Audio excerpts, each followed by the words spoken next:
নমস্কাৰ Padma rural food প্ৰডাক্টলৈ আপোনালোকক স্বাগতম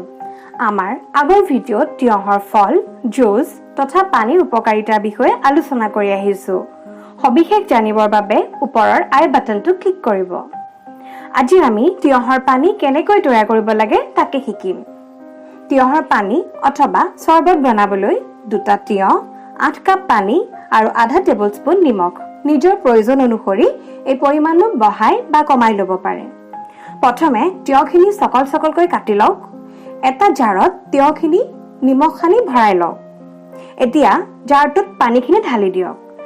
ৰেফ্ৰিজাৰেটৰত 4 ঘণ্টা বা গোটেই ৰাতিটো ৰাখি থওক আপোনাৰ তিয়হৰ চৰবত তৈয়াৰ এই পানী 3 দিনৰ ভিতৰত খাই শেষ কৰিব ইয়াৰ স্বাদ বঢ়াবলৈ অলপ নেমু ৰস কমলা ৰস পদিনা পাত তুলসী পাত আদা যিকোনো এবিধ মিহলাই দিব পাৰে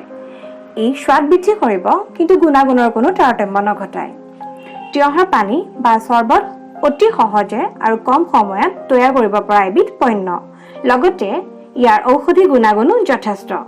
গতিকে আজিৰ পৰাই তিয়হৰ পানী খোৱাৰ অভ্যাস গঢ়ক আৰু নিজৰ স্বাস্থ্যৰ যতন লওক ধন্যবাদ